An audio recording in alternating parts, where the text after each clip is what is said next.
What family secret do you know that you're not supposed to know?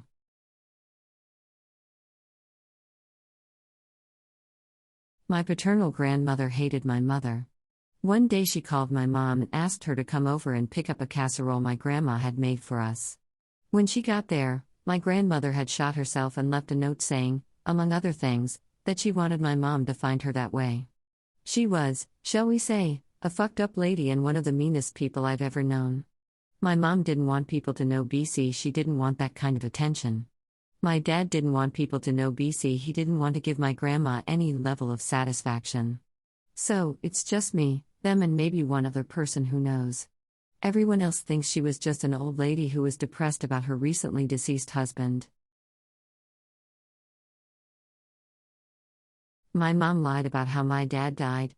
Myself and my brother were told he died to cancer. He wrote us each letters of goodbyes and I still have mine. When I turned 18, the truth came out. He died in a murder-suicide with his wife's stepmom, her lover, who was also his psychiatrist. Turned out his wife was cheating on him with his doctor, and while my dad had some psychological issues, the doctor purposely prescribed him medication that worsened his paranoia. When he found out about the affair, he shot them both and them himself.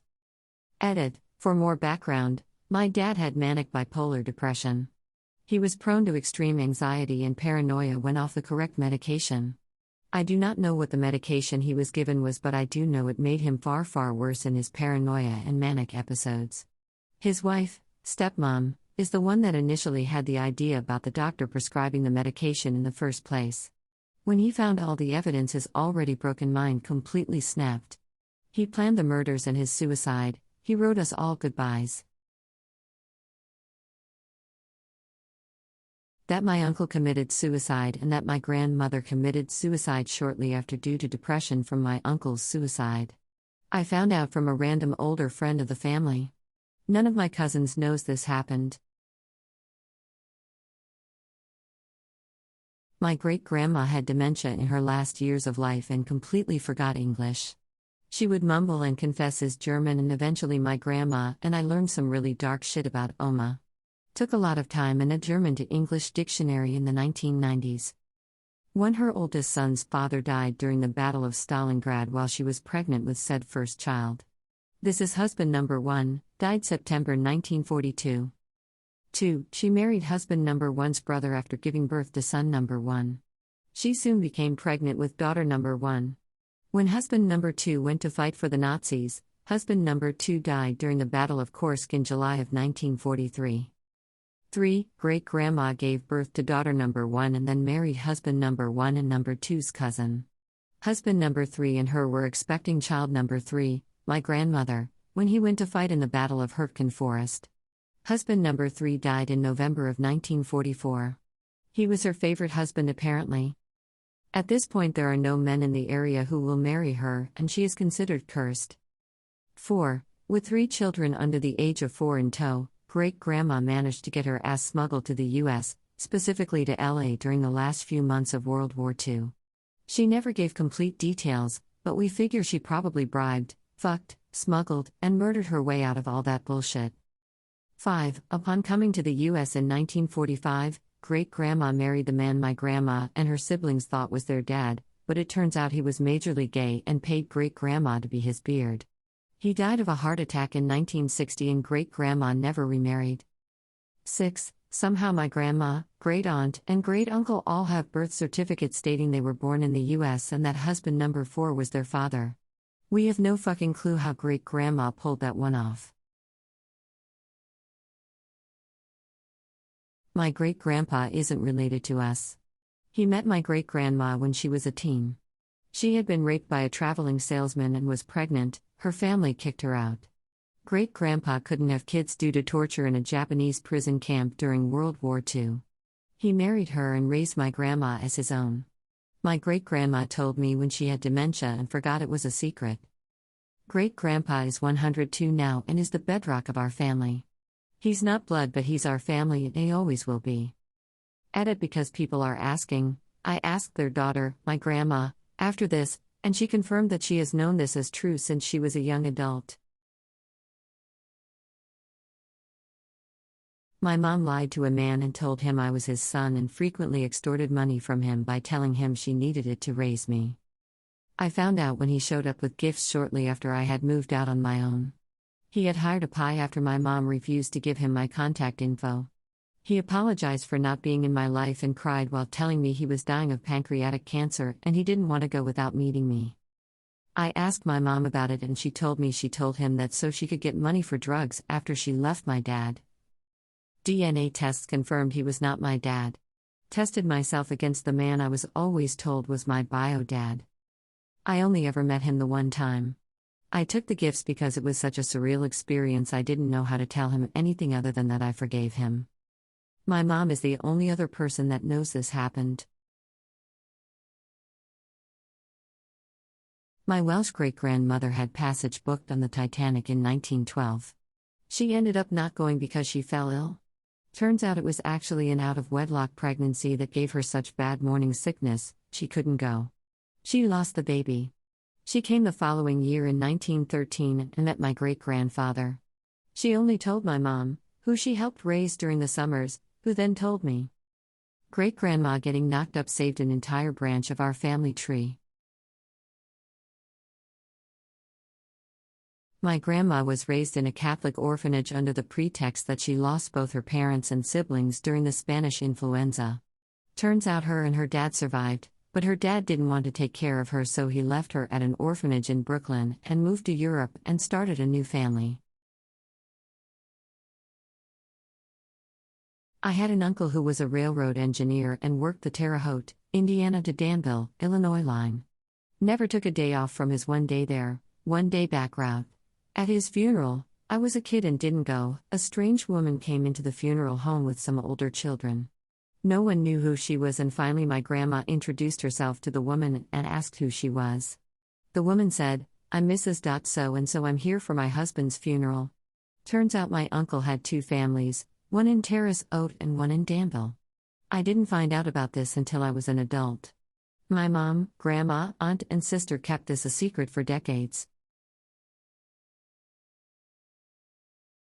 My mom drunkenly told me that my grandfather, who is passed, always used to sit with his back against a wall in restaurants because when he was in the army in the 50s he was gang raped by other soldiers.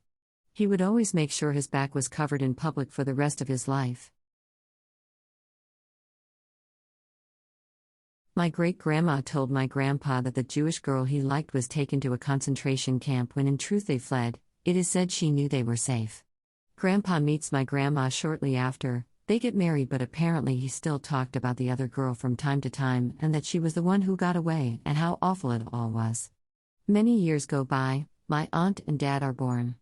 Grandpa walks around town and meets the girl from back then, is totally shocked and finds out he has been lied to all this time.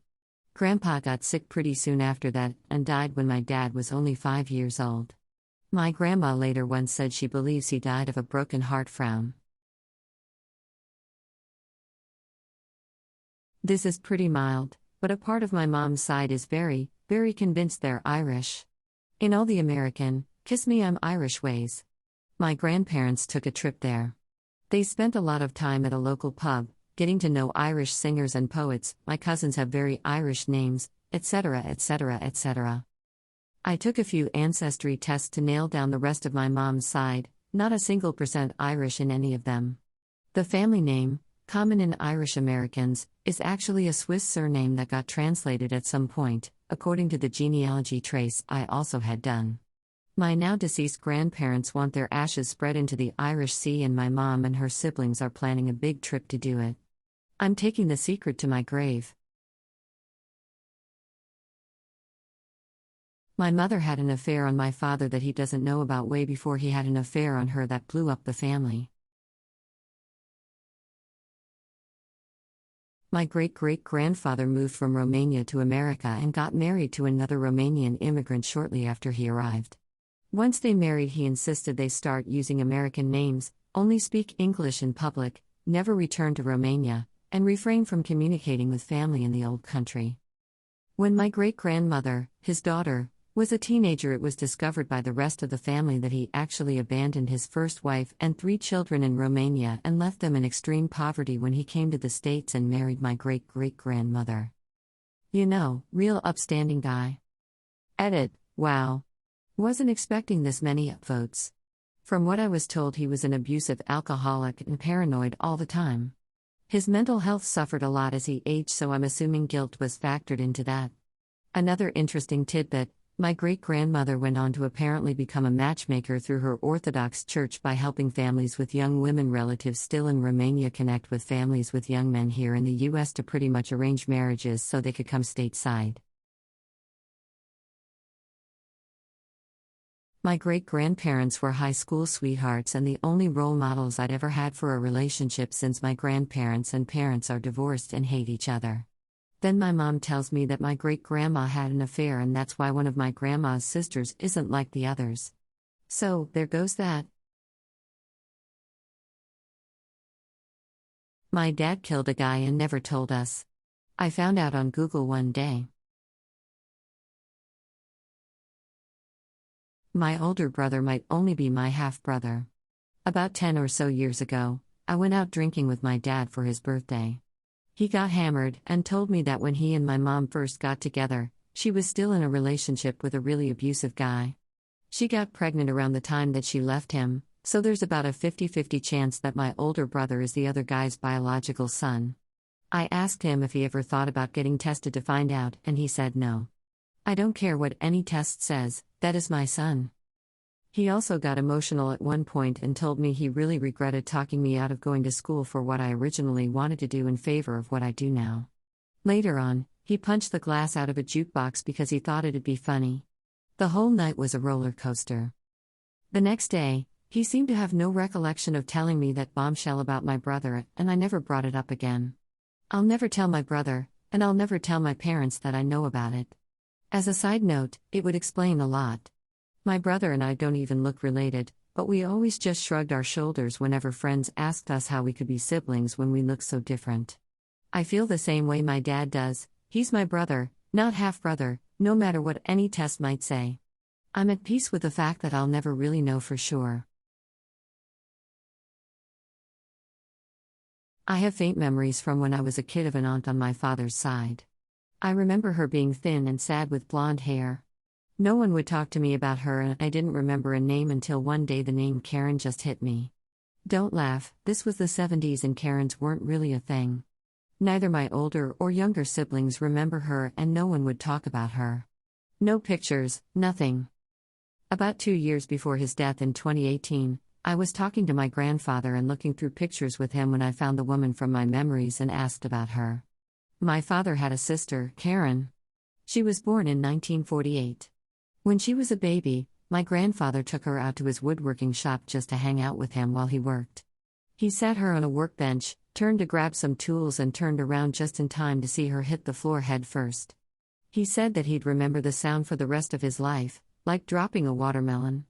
They took her to the local doctor, but he said he didn't find anything wrong. For the rest of her life, she suffered from debilitating headaches and later, schizophrenia. When she was 26, she called him from a city about 6 hours away, from a payphone. She was sobbing about voices that wouldn't stop talking and that she couldn't take it anymore. He immediately jumped in his car and made it there in 4 hours, but the police had already found her dead in her car with a hose running from the exhaust pipe into a window. I am the only one who seems to know she existed.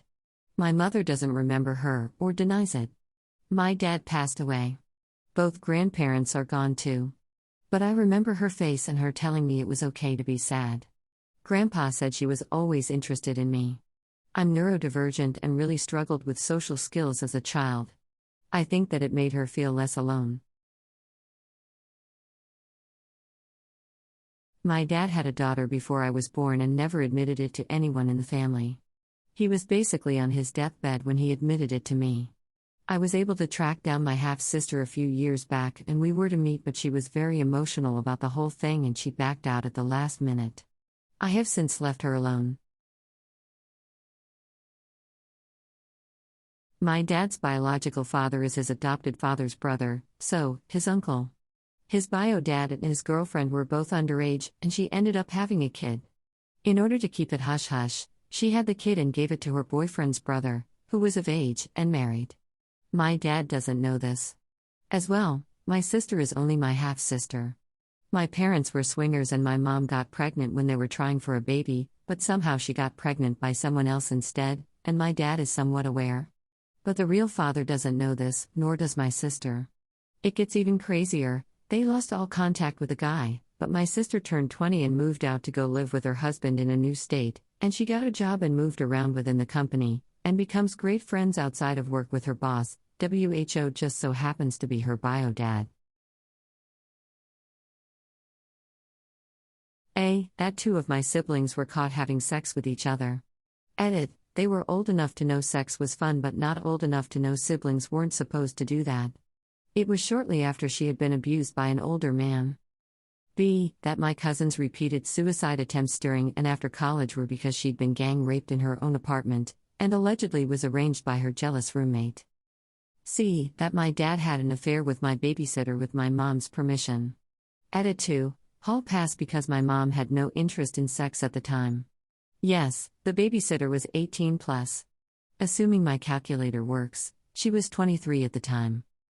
My mom seems to think it is my responsibility to be the secret keeper of the family now that my grandmother has died. I could really take it or leave it. The secret she doesn't know is that one of my younger brothers lost his virginity to his pre-calc teacher in high school. He was the other man in her affair until he went to college. Edit 3. Yes, I'm aware this was predatory on her part, but he still remembers her fondly. And had a long-term affair with a professor when he went to college. He has a pattern at this point, because he also hooked up with his boss at one of his first jobs after college.